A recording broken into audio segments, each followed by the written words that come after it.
Hello friends.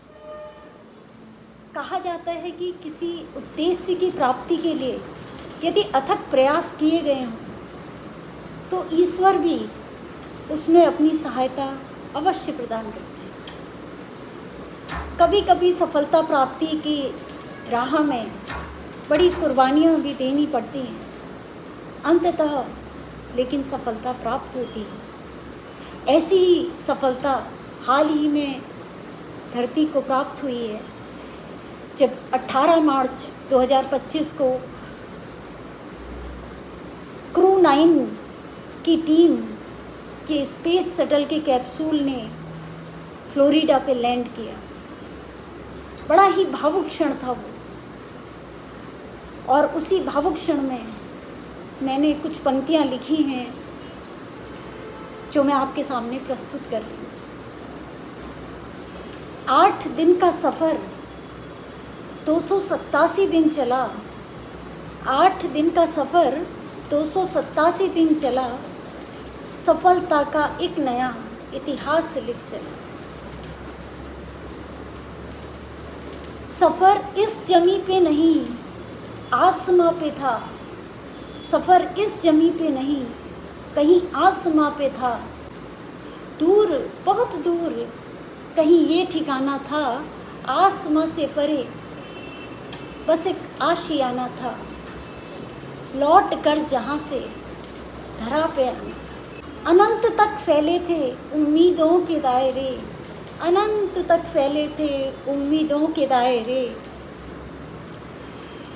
हौसलों को नई बुलंदियों तक पहुँचाना था।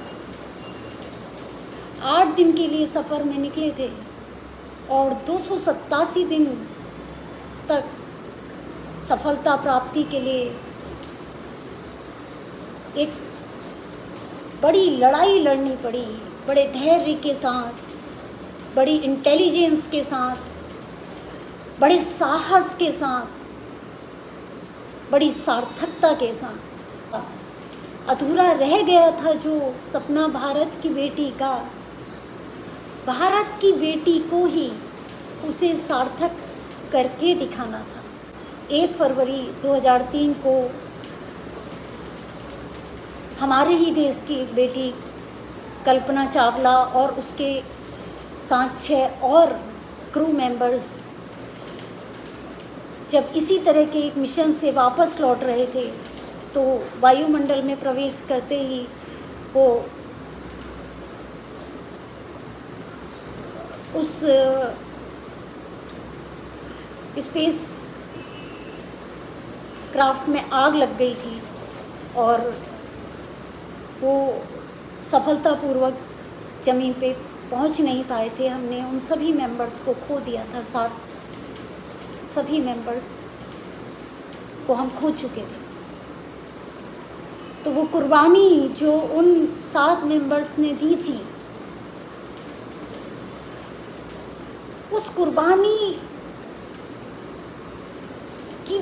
के कारण भी वो एक साहस जो क्रू 9 की टीम ने दिखाया, उसका भी उसके पीछे एक रोल था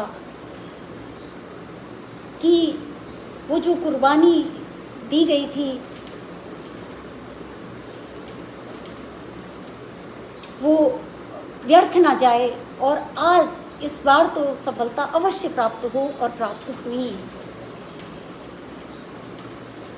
सपना अधूरा रह गया था जो भारत की बेटी का, भारत की ही बेटी को उसे सार्थक करके दिखाना था। आसमां से लौटकर वापस धरा पे आना था, और वो लौटे और वो आए। बड़ा ही खुशी का माहौल था। इतनी खुशी है कि आज 3 दिन बाद भी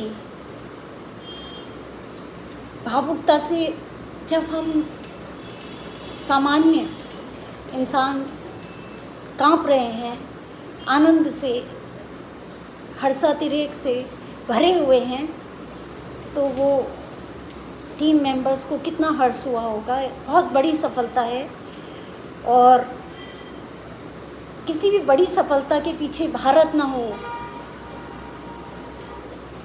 ऐसा कम ही होता है। तो इसमें भी भारत की बेटी थी, कुर्बानी जिसने दी उसमें भी भारत की बेटी थी। वंदे मातरम, जय हिंद, जय भारत। अगर आपको पोयम पसंद आई हो, मेरी कुछ लाइनें पसंद जो मैंने प्रस्तुत की हैं पसंद आई हो, तो बेल आइकन दबाना ना भूलें और चैनल को सब्सक्राइब करें। धन्यवाद।